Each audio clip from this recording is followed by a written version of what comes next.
Olá pessoal, bem-vindos à aula 7 do Java Web. Vamos falar hoje sobre JSP. Os objetivos são apresentar o JCP e a tradução para Servlet, que vocês já vão ver, enumerar os objetos implícitos, os blocos de código, apresentar o ciclo de vida do JSP, que é um pouquinho diferente, mas é basicamente a mesma coisa que da Servlet, e efetuar redirecionamento em JSP. Tópicos JSP, objetos implícitos, blocos de código, ciclo de vida e redirecionamentos. Então vamos começar com o JSP. Como eu já falei para vocês antes, o JSP ele é um arquivo em formato HTML, mas com código Java dentro dele. Esse código Java precisa estar dentro das tags menor por cento maior. Então é parecido com o que vocês conhecem de PHP, né? Esse trecho de código que vai dentro dessas tags especiais é chamado de scriptlet. E a gente vai trabalhar depois, em outras aulas, para eliminar esse scriptlet dentro dos arquivos JSP. Os JSPs possuem a extensão .jsp, aí ele identifica que é um JSP e segue o ciclo de vida dele dentro do container. Do JSP é gerado uma servlet, então sempre que você requisita pela primeira vez um JSP, o container automaticamente converte esse JSP para uma servlet e isso ocorre só na primeira invocação. Depois ele executa a servlet subjacente. Aqui tem um exemplo no JSP super básico. Veja que você tem um código HTML, bem tranquilo. Aí menor por cento maior, com o código Java dentro desse scriptlet aqui. Aqui tem o segundo código, já com dois scriptlets. Perceba que aqui dentro você tem um código Java mesmo, onFor, int igual a 0, quer dizer, a sintaxe é sintaxe Java. Bem tranquilo, a gente já tinha visto que era assim que funcionava, só estamos relembrando essa parte. Como toda linguagem script que trabalha com HTML, você consegue misturar código HTML e código Java. Aqui tem um código bem ruinzinho, né, que mistura HTML e Java. Na verdade, o que eu estou fazendo é criando uma variável string e aí concatenando um HTML nessa string e depois mostrando essa string, tá? Quando a gente faz concatenação de string, não é assim que a gente faz. A gente deveria usar um string buffer, alguma coisa. Mas aqui eu estou simplificando o código que não é assim que a gente mistura HTML com código Java, tá? Se você precisa fazer esse tipo de código aqui, alternando o código Java com o código HTML, para gerar um resultado assim, é mais fácil você misturar scriptlets com HTML. Toda vez que você abre e aí você fecha um scriptlet, isso aqui vira HTML que vai ser mostrado. Mesmo que esse for esteja aqui, esse HTML vai ser mostrado enquanto eu estiver executando esse for aqui. Ok? Esse outro for aqui também, mesma coisa, quer dizer, esse trecho de código que está aqui dentro, entre o abre-chaves e o fecha-chaves que vocês conseguem identificar nesse trecho de código, desse laço mais interno, vai ser executado tantas vezes quantas esse laço rodar. Então, se esse laço aqui está rodando 5 vezes, como é o caso aqui, ó, de 0 a 4, então ele vai mostrar esse código HTML 5 vezes. E você obtém o mesmo resultado, tá? Uma JSP, sempre que ela é invocada pela primeira vez, ela é automaticamente convertida para servlet.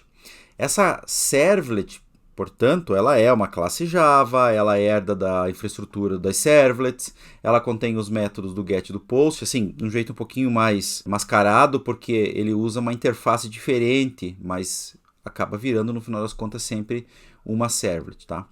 Basicamente, o que ele faz é criar uma classe, como é public final class, com o nome da sua JSP, só que daí ele converte, né, o ponto para underline. Se eu tinha um arquivo portal JSP, ele vira portal underline JSP. E ele estende de HTTP JSP base. Esse aqui é a classe base do JSP para gerar, das classes geradas a partir de um JSP. Todo o seu código HTML scriptlets, portanto, que você escreveu no arquivo, vão para dentro do método underline JSP service. Isso de forma automática, você não precisa dizer nada, tá? O próprio container faz isso na primeira requisição. Então, o seu método underline JSP service recebe um request, recebe um response e tudo é rodado ali dentro. Tem um jeitinho da gente ver a servlet gerada no NetBeans, eu já vou mostrar para vocês.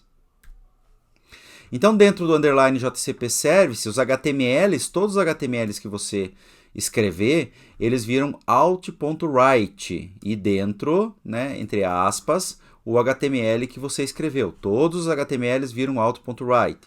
E os scriptlets, quer dizer, os códigos que estão entre menor por cento e porcento maior, eles são copiados para dentro da servlet. Isso é, o código que está dentro de um scriptlet, ele remove o scriptlet e copia o código lá para dentro, exatamente como você escreveu no JSP. É bem simples. Então, por exemplo, seja o seguinte JSP, aqui tem o HTML, head, body, body, e dentro do body começa o scriptlet, menor por cento maior lá no final, aí tem um laço, for, int igual a 0 e menor que 10, quer dizer, é um laço simples e dentro do laço tem um out.println e concatenado com um traço. Então vai mostrar todos os números de 0 a 9 concatenados com um traço. É uma JSP bem simples.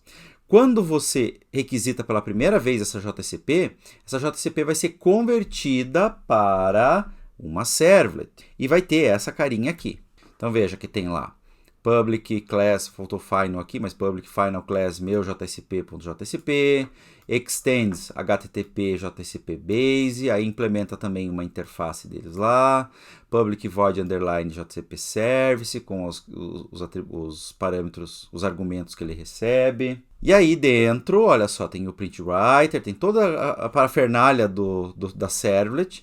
E aí os teus HTMLs estão nesses out.write aqui dentro. Out.write, HTML, head, do jeito que estava. Teus out.write. E o código que era scriptlet foi copiado aqui para dentro. Quando você coloca um do lado do outro, você consegue perceber que o teu HTML head virou um out.write, que o teu título virou um out.write, que o teu head body virou um out.write, que o teu código da scriptlet foi copiado exatamente como ele está ali dentro, e o body, barra HTML virou também um out.write. Perceba que agora a gente consegue identificar uma coisa interessante. Lá no começo eu falei para vocês, olha, quando vocês quiserem escrever alguma coisa no JSP, vocês usem out.println. Aí ficava aquela dúvida, poxa, mas esse out vem da onde? Ele vem porque quando a JSP é convertida para servlet, o próprio container automaticamente cria para nós um objeto out. Por isso que eu consigo identificar, por isso que eu consigo usar esse out dentro da minha JSP. E se você der uma olhada com um pouquinho mais de calma, tem mais objetos que estão prontos para você. Dois deles, ó, o request e o response. Eles estão prontos, quer dizer que dentro de uma JSP você pode usar o request e o response de um jeito bem simples e direto, sem você precisar declarar. E isso traz o conceito de objetos implícitos, que eu vou mostrar daqui a pouco para vocês. Como exercício, eu quero que vocês executem os JCPs que a gente viu na subseção misturando HTML e Java. Crie e execute o JCP visto na tradução do JCP para servlet. E aí, quero que você identifique, depois de você executar a JCP, você precisa executar ela, que você identifique a servlet para onde aquela JCP foi gerada. Você consegue isso usando os seguintes passos no NetBeans. Botão direito sobre o JSP. Aí, opção View Servlet ou Exibir Servlet, se eu não me engano em português. Identificar a servlet subjacente, quer dizer, você vai olhar para o arquivo, encontra esse arquivo, você identifique, você perceba esse arquivo para o qual o JSP está sendo convertido. E identifique nessa servlet o código que gera a saída HTML e o seu código Java. Então, você fez uma JSP que tem um código HTML e tem um laço, eu quero que dentro da servlet, para onde a JCP foi gerada, você identifique aonde está o HTML que você escreveu e aonde está o teu código Java. Então pausem o vídeo, façam esse exercício para dar continuidade ao conteúdo. Objetos implícitos.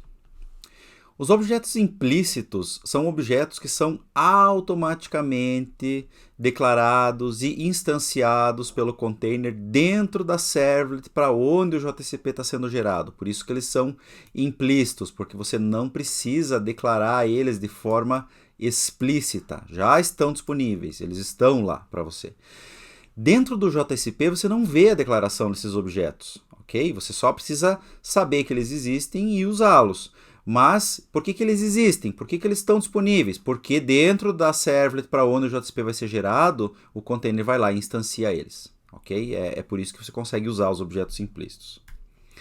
Então são eles, dois que a gente já viu, o request e o response, porque eles são parâmetros do JSP service que foi gerado da JSP, eles são parâmetros daquele método, então você consegue usar request get parameter, response set content type, isso dentro da JSP diretão.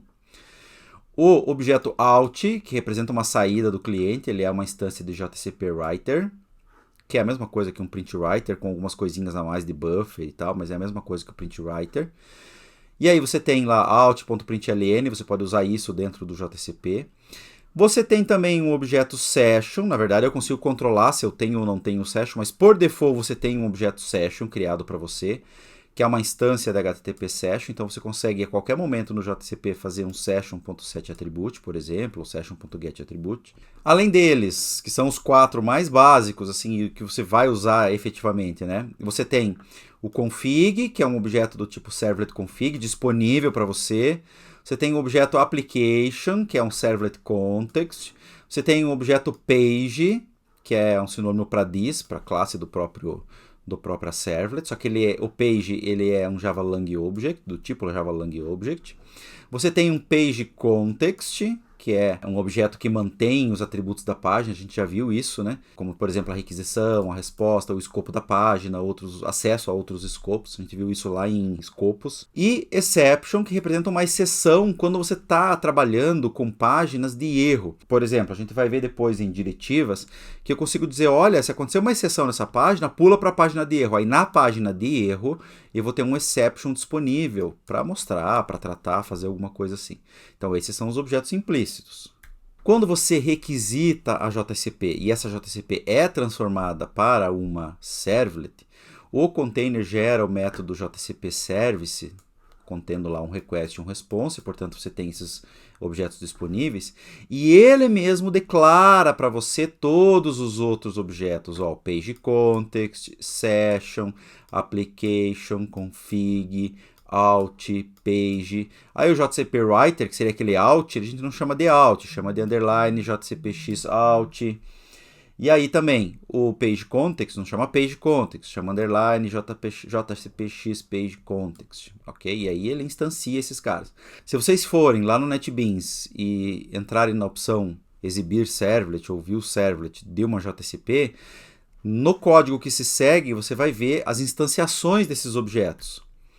Coisas mais ou menos parecidas com isso, ó, response set contentar, response... aqui ó, page context, ó, JCPX factory get page context, passando alguns parâmetros, aí ele obtém o JCPX page context e o page context também, né, que vai estar disponível para você.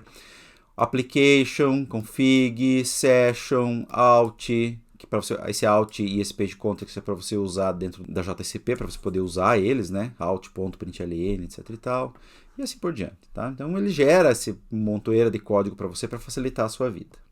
Blocos de código JSP. Bom, a gente tem basicamente 5 blocos de código que você pode usar. Os scriptlets que eu já contei para vocês já sabem fazer, que é o menor por cento maior.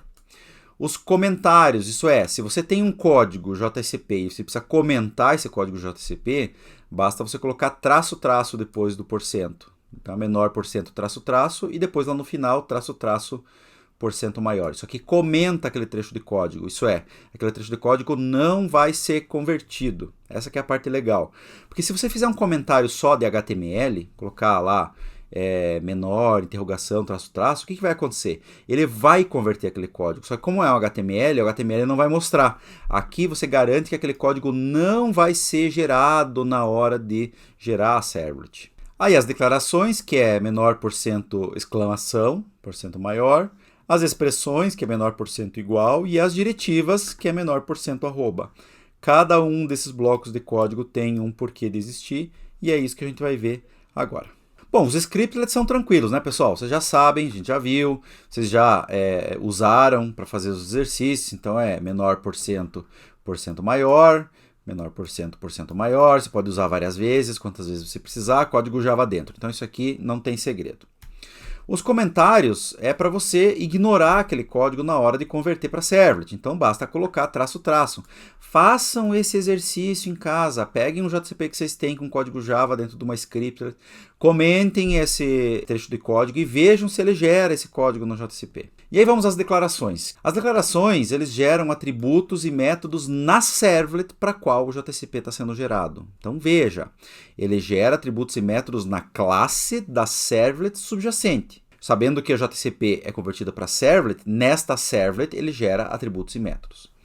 Então estão dentro do código menor por cento exclamação, porcento maior, é assim que eu defino uma declaração.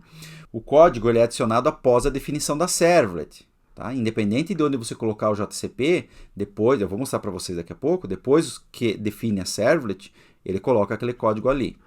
Posso adicionar vários desses trechos de código em qualquer parte do JCP, que ele vai sempre para o mesmo lugar. Tá? Então, para definir atributos, vamos lá. Public, string, frase, igual, Jakarta, EE, comanda. Olha só que bonitinho, tá? Com menor porcento, exclamação.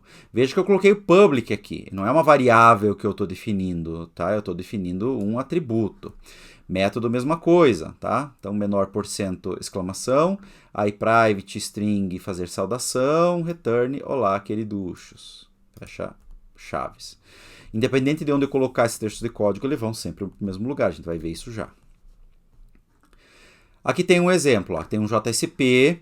Esse JCP dentro do body, daí tem um H1 teste, aí tem um menor porcento, exclamação. Tem o private string obter saudação, né, com aquele métodozinho. Aí, logo depois, tem 2H2 e fazendo um out.println do obter saudação e um out.println da frase. Mas onde está definida a frase? Ah, a frase está definida lá embaixo. Ó, public string frase, Jakarta EE comanda.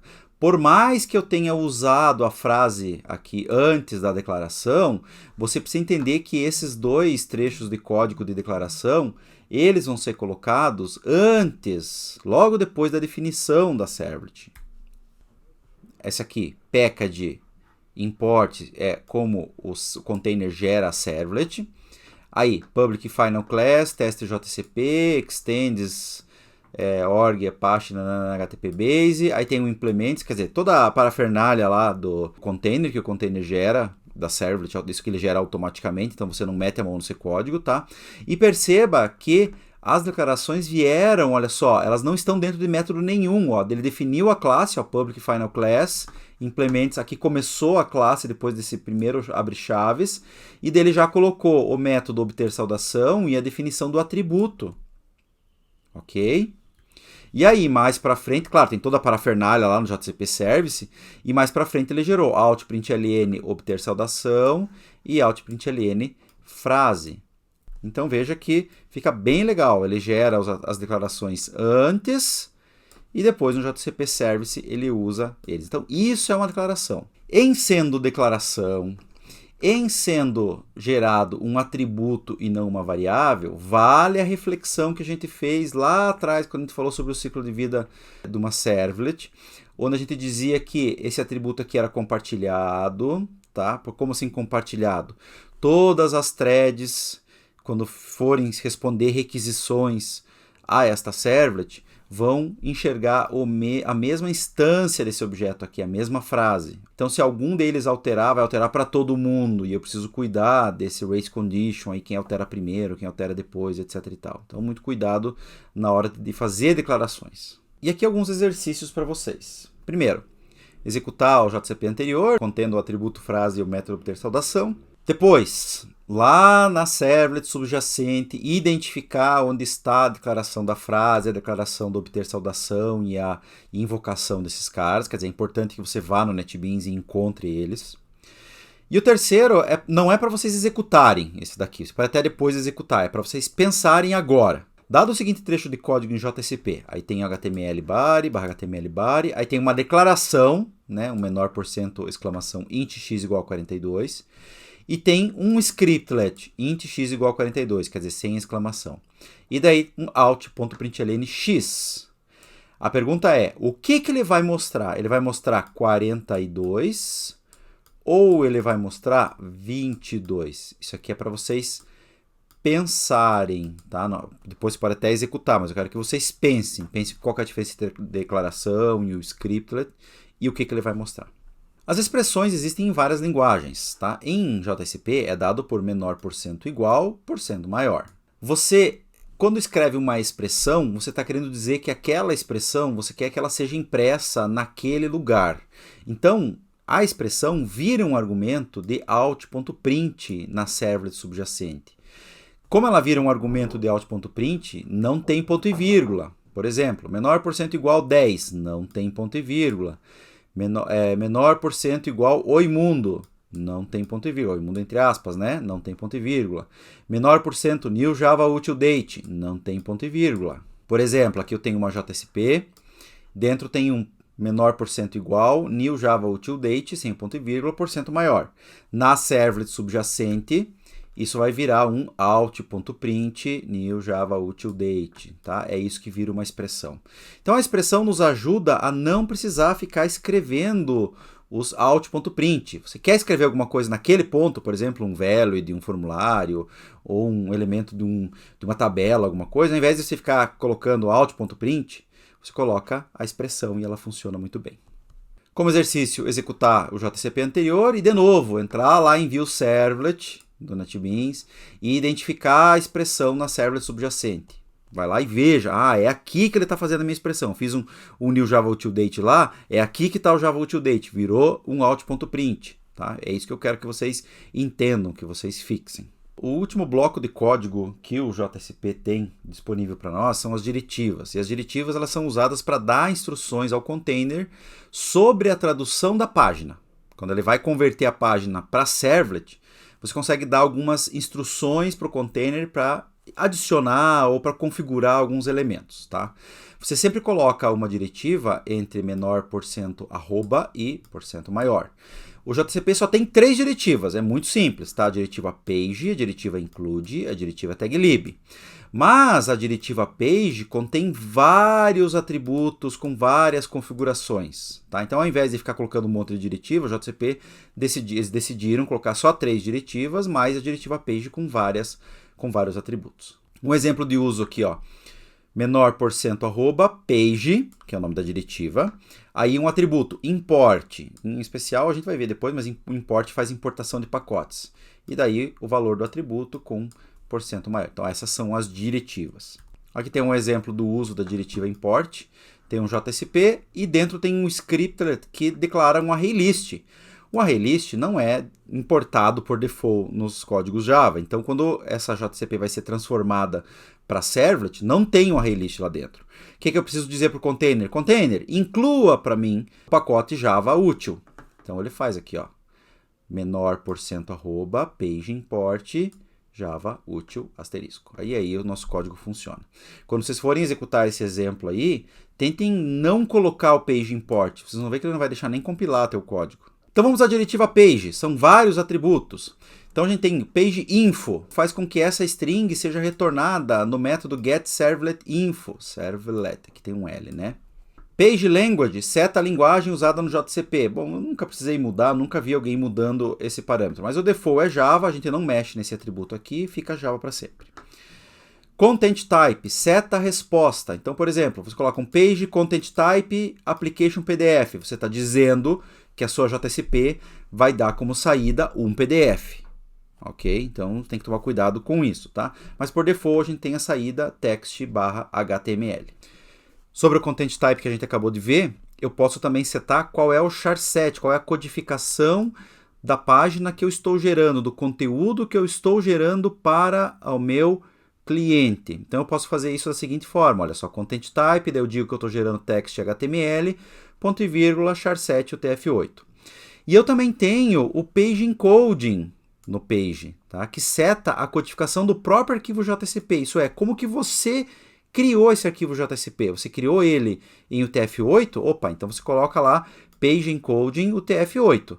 Tá? Então são as duas diferenças. Aqui no content type eu digo como que eu estou gerando a saída para o meu cliente e o page encoding está dizendo como que o JSP foi escrito em UTF-8. Page Buffer. O Page Buffer funciona da seguinte forma. As nossas páginas JSP, elas são bufferizadas. O que significa bufferizada? Significa que o código HTML não vai ser enviado para o cliente à medida que ele está sendo gerado.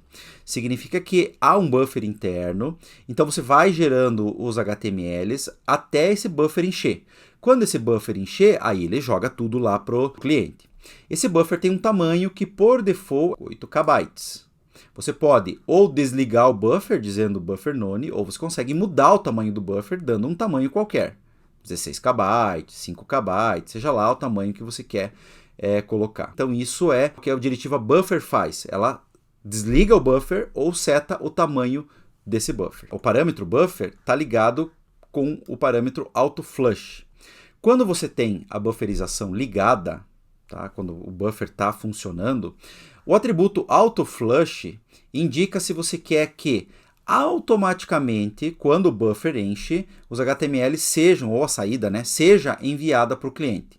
Se por acaso você setar o autoflush para falso, o que vai acontecer? Vai gerar uma exceção de buffer overflow, e aí você tem que tratar essa exceção de buffer overflow, beleza? Claro que a gente não mexe nisso, o default é true, deixa ele lá. Mesmo o page buffer a gente não mexe nele, a gente deixa eles como eles estão, tá? Em geral, o buffer e o autoflush são colocados de forma junta, né? Então lá, page buffer e autoflush. Aliás, todos os atributos da diretiva page podem ser colocados todos juntos, tá? Sem problema nenhum. Também temos o isThreadSafe. Eu já falei sobre ser thread safe ou não ser thread safe nas servlets. Os JCPs funcionam do mesmo jeito, porque afinal de contas elas viram servlets. Então, por default, as JCPs elas são thread safe, isso é, cada vez que chega uma requisição é feita uma thread para atender aquela requisição, e aquela requisição ela roda em separado das demais, mas com a mesma instância. Se eu marcar isThreadSafe como falso, significa, eu estou dizendo, olha, a minha JCP não é thread safe. Container, me garanta segurança com isso. Como que o container faz isso? Ele garante que, num determinado momento, somente uma thread está executando o JCP. Poxa, mas isso é um problema de desempenho, eu não vou ter vários rodando ao mesmo tempo. Isso, por isso que a gente não mexe nesse troço. O thread-safe, o default é true, a gente deixa o default sempre marcado como true. Session, se a JCP usa automaticamente sessões. Se você deixar o default que é true, automaticamente a JCP ela já disponibiliza para você um objeto implícito session. Ok? Se você setar como falso, você não tem mais objeto implícito session e você não pode usar JCP UseBean com scope session, porque ele não tem esse cara. Ok? Então você tem que tomar muito cuidado com o page session falso, tá? A gente deixa como true. A gente viu lá nas nossas páginas de login que a gente testa se o cara está logado ou não, não só se a sessão está criada. A gente testa se a sessão está criada e se tem um atributo específico lá dentro. Então é tranquilo deixar o page session true aqui. Outra é o extends, também pouco usado ou deixado mais para quem gera código automático, etc. O extends faz com que a servlet para a qual a JCP está sendo gerada estenda de uma classe que você define. Só que não é uma classe qualquer, essa classe tem que seguir uma porrada de requisitos, você tem que olhar a documentação lá para saber os requisitos que ela tem que seguir. Então não é qualquer classe que pode ser superclasse de uma servlet. Também temos a diretiva page import, né, que é uma lista de classes que vão ser importadas. Você coloca lá page import java útil ponto asterisco, ou você coloca page import java útil list, vírgula, java útil date, tá? Entre aspas, né? Isso faz a diretiva acontecer. Ou você coloca várias linhas com page import, tá? Porque você está declarando vários page imports. Então o page import é bem tranquilo, funciona dessa forma. Também temos a error page, né, a diretiva page error page, e a page is error page. Isso aqui eles funcionam no parzinho também, tá? Error page significa o seguinte: você define essa page error page numa página JCP quando você quer dizer que, se acontecer alguma exceção dentro do seu JCP, você quer que o fluxo seja direcionado para essa página que trata o erro. No caso aqui eu coloquei page error page barra error.jsp. Significa que, se acontecer alguma exceção, ele vai para erro JSP. E aí a página erro.jsp, como ela é uma página de erro, dentro dela você tem que setar page is error page true. Quando você seta is error page true dentro de uma página, significa que ela é uma página que trata exceções. Tá? Ela é uma página que foi colocada no error page das outras. Como ela é uma página que trata exceções, e você setou isso dizendo is error page igual a true, dentro dela vai estar instanciado um objeto implícito chamado exception, que contém a exceção que foi gerada na outra página. E aí você consegue trabalhar com essa exceção bem tranquilamente. Beleza? Então essa é a diretiva page. A diretiva include, a segunda diretiva que nós temos, que é a diretiva include, possui somente o atributo file que nos interessa, tá? Atributo file. E a diretiva include faz inclusão estática de arquivos, isso é, pega um arquivo e coloca naquela posição. Ele inclui esses arquivos na hora de traduzir para servlet. os dois arquivos são combinados para virar um só, quer dizer, você faz um merge dos arquivos e aí faz a tradução para servlet. Cuidado ao usar HTML, /HTML, bar em arquivos que são incluídos ou não incluídos. Quer dizer, você tem que sincronizar essas tags para você não ter um comportamento da tua página HTML esquisito, né? Um comportamento esquisito. Por exemplo, aqui eu tenho um arquivo chamado cabeçalho.jcp. Tá, meu cabeçalho JCP, bem tranquilo, doctype, tem um HTML, body, aí tem um H2 com lá meu cabeçalho e tem um HR para fazer um risco. Esse é o primeiro arquivo. Ele é quebrado assim mesmo, tá? É quebrado, é para ser quebrado, ele não termina. Aí eu tenho um outro arquivo chamado rodapé.jcp. Aí tá lá, meu rodapé tem um HR, daí tem um rodapé legal e /bar e /html. Então são dois arquivos que eles não são completos. Aí eu tenho um terceiro arquivo chamado portal.jcp. O portal.jcp, o que ele faz? Ele faz um include, então menor %, include file, cabeçalho JCP. Aí ele tem um código HTML dentro, né, depois desse include, que é o código do portal, digamos assim. E depois ele tem um include file rodapé JCP. Quando você rodar, mandar executar o arquivo, você manda executar o portal JCP. O que o portal JCP vai fazer? Vai incluir o cabeçalho, vai incluir o rodapé, daí vai gerar a servlet subjacente. Tá? Então é com isso que eu consigo fazer cabeçalho, rodapé, ficar incluindo páginas, etc. e tal. E a diretiva taglib, que é a última diretiva que nós temos, ela vai ser mais usada quando a gente falar sobre JSTL-EL, mas na verdade o que ela faz? Ela inclui uma biblioteca de tags novas que eu posso usar. E aí eu tenho que ter essas bibliotecas adicionadas no meu projeto via jar. Tem que ter um jarzão lá com as bibliotecas para colocar dentro. Você também pode fazer as suas próprias bibliotecas, se você quiser. Eu não vou explicar aqui porque não dá tempo, tá? Mas dá uma olhada na documentação do JSP, você consegue criar suas tags, adicionar suas tags, ok? Tem dois atributos, o RI e o prefixo. A URI indica qual que é a biblioteca que você está usando e o prefixo define qual prefixo que você vai usar, porque eu posso adicionar várias bibliotecas, cada uma tem um prefixo. Eu posso ter a mesma tag em duas bibliotecas diferentes, eu defino qual que eu estou usando pelo seu prefixo. Tá? O prefixo tem que ser único. Aqui tem um exemplo, ó, menor %, taglib, uma URI e um prefixo C. E aí eu já sei que essa URI aqui, essa biblioteca de tags, define uma tag chamada alt. Então, com o prefixo eu faço menor C nome da tag, C alt. E aí eu uso a tag, eu tenho que saber qual é a tag, a definição da tag, o que ela faz, tem que saber quais são os atributos, e aí você usa a tag. Tá? A gente vai ver lá em JSTL-EL, a gente vai ver o conjunto de tags disponível para nós. Como exercício, então, quero que vocês executem os exemplos que eu passei para vocês, né? Executar o JCP com o exemplo de uso da diretiva da importação e executar o JCP com o exemplo de uso da diretiva da inclusão, cabeçalho, rodapé e o portal. Vamos falar sobre o ciclo de vida do JCP. Bom, a gente sabe que o JCP é transformado para servlet, já falei isso para vocês. Portanto, o ciclo de vida de uma JCP ele é muito parecido com o ciclo de vida de uma servlet. O que muda? Muda o nome de alguns métodos que a gente pode tratar, mas por debaixo dos panos são os mesmos, mas eles são disponibilizados para nós alguns outros métodos. E muda que na primeira vez que a gente invoca um JCP, o container tem que transformar a JCP para servlet, ok? Fora isso, aquela parte do init, do destroy, funciona a mesma coisa. Quer dizer, depois que ele transforma para servlet, o ciclo é: container carrega a servlet subjacente, o container instancia a servlet subjacente, o container inicializa a servlet e invoca o método init, que eu consigo interceptar esse método escrevendo um método JCP init. Quer dizer que se eu escrever um método JCP init, eu consigo interceptar o meu init.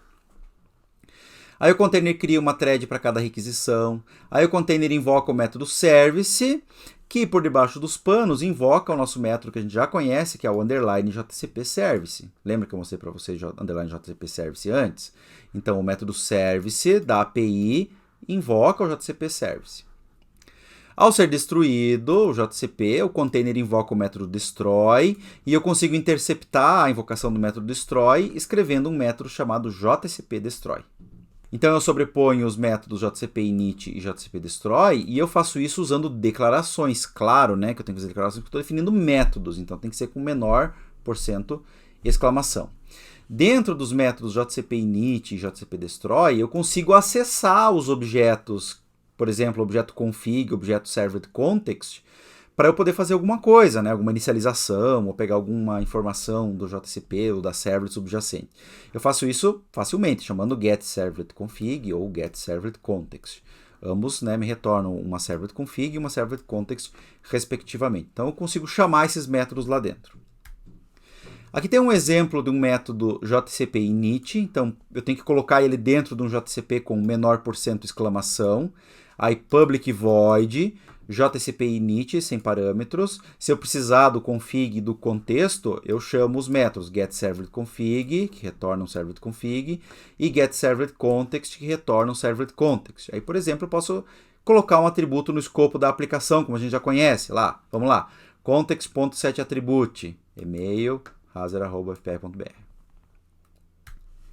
Já um exemplo de método JCP destroy, mesma coisa, menor % exclamação, public void JCP destroy, e aqui dentro eu posso fazer o que eu quiser também, context.log, JCP teste, JCP finalizado, sei lá, algum destroy, alguma coisa que você quer que seja feita em par do init. Como exercício, vocês vão criar uma JCP e declarar os métodos JCP init e JCP destroy como abaixo. Perceba que aqui eu coloquei todos os dois num bloco de declaração só. Menor % exclamação, e daí coloquei os dois métodos.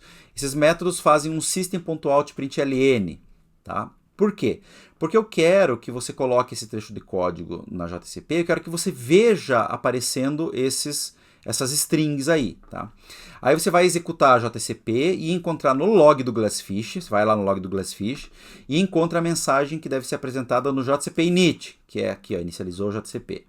Aí você vai lá no NetBeans, vai fazer um undeploy da aplicação, vocês já sabem onde fazer o undeploy da aplicação lá no NetBeans, e eu quero que vocês vejam no log do Glassfish a mensagem que o JCP destroy está mostrando para você aqui, tipo, vai destruir a JCP. Eu quero que vocês encontrem esses caras. Com isso, vocês vão ver que o ciclo de vida do JCP funciona mais ou menos parecido com o ciclo de vida da servlet, e eu consigo interceptar o init e o destroy através do JCP init e do JCP destroy. O último tópico de JCP que a gente vai ver aqui, nesse slide, são os redirecionamentos. Os redirecionamentos funcionam bem tranquilos, através de uma tag JCP. Tá? Então eu tenho lá o JCP :forward, onde eu digo para qual página que eu quero pular quando eu coloco o atributo page. Então essa página é um HTML, um JCP, uma server, quer dizer, ele vai requisitar, ele vai pular para essa página. Então o JCP :forward pula. Esse cara, ele é convertido para um código do tipo JCP pageContext.forward, quer dizer que ele executa o método forward do pageContext. E esse pageContext, o forward do pageContext, é basicamente a mesma coisa que um forward do requestDispatcher. Na verdade, ele é uma invocação do forward de um requestDispatcher. Portanto, o que o JCP forward faz é um requestDispatcher forward para nós. Consigo passar parâmetros no forward. Como que eu faço isso? Dentro do JCP :forward, eu não termino ele com barra maior, eu termino ele depois, lá no finalzão, com barra JCP :forward, e eu coloco o JCP :param, quantos parâmetros eu queira. O JCP :param tem dois atributos, o name e o value. Esse name e value significa os parâmetros que eu estou passando, o nome do parâmetro e o valor do parâmetro. Esses parâmetros do JCP param, eles vão ser passados na URL do redirecionamento, então eles não são passados em um contexto, por exemplo, no contexto da requisição. Eles são passados na URL para onde ele está redirecionando. E do outro lado, né, no local onde eu estou indo, onde eu estou pulando, que é o page aqui, onde eu coloco do forward, eu obtenho esses dados com request.getParameter, já que eles estão vindo na URL do redirecionamento. Muito cuidado, tá? Quando você faz forward, é o mesmo cuidado que eu falei para vocês no requestDispatcher.forward, porque se a sua página não tiver bufferizada, quer dizer, se tiver um page buffer none e você já tiver mandado coisas para o cliente e você tentar fazer um JCP :forward, você vai receber uma exceção chamada illegal state exception. Tá? Então cuidado na hora de fazer forwards. O outro redirecionamento que nós temos, que na verdade é uma inclusão de páginas, é o JCP :include, ele funciona com a mesma sintaxe do forward, só que a diferença é que ao invés dele pular o controle para outra página, ele executa, requisita a outra página e inclui a saída que essa página deu na saída do chamador, de onde está, naquela posição onde está o JCP::include. Tá? Essa tag também é convertida para um objeto pageContext.include, que no final das contas é uma invocação do requestDispatcher.include. Então, na verdade, quando faz um JCP::include, eu estou fazendo um requestDispatcher.include. Tudo que nós fizemos, tudo que nós falamos, tudo que nós apontamos pro requestDispatcher.include e requestDispatcher.forward valem para as tags JCP::forward e JCP::include. Eu também consigo passar parâmetros da mesma forma, tá? JCP::param. Esses parâmetros vão ser passados na URL do redirecionamento e lá do outro lado eu tenho que pegar esses dados com request.getParameter. Nós vimos a diretiva includeFile e a ação JCP::include. Uma das coisas que pode chamar a atenção de vocês em termos de dúvida é qual a diferença entre os dois. Então eu vou apontar para vocês a diferença aqui. A diferença é que a diretiva includeFile faz a inclusão estática do arquivo. Ele pega o arquivo e coloca como ele está naquela posição. Ele faz um merge dos arquivos e aí sim faz a execução, a execução do JCP, né, que seria a tradução para servlet. Então o includeFile, antes da execução do JCP, ele faz o merge dos arquivos. Já o JCP::include, não. O JCP::include, vocês viram que esse código do JCP::include, ele vira um requestDispatch, vira um pageContext.include ou um requestDispatcher.include. Portanto, isso aqui é feito de forma dinâmica. Isso é, enquanto você está executando o JCP, chega o momento da execução do JCP, depois que ele foi transformado para servlet, tá? Ele executa esse include. Tá? Então seria uma inclusão dinâmica na hora, em tempo de execução do JCP, e a diretiva includeFile é em tempo de tradução do JCP. Então essa é a diferença entre os dois. Como exercício, peço que vocês criem uma página index.html, mais 2 páginas JCP da seguinte forma. A index.html contém um formulário com nome e idade que submete para portal JCP. O portal JCP verifica se a idade que ele recebeu é menor ou maior do que 18. Né? Se for maior ou igual a 18, apresenta a sua página, tá? Sem problema nenhum, porque ele é maior de idade, digamos assim. Caso contrário, quer dizer, se for menor do que 18, redireciona para erro JCP, passando como parâmetro do JCP::forward a idade recebida.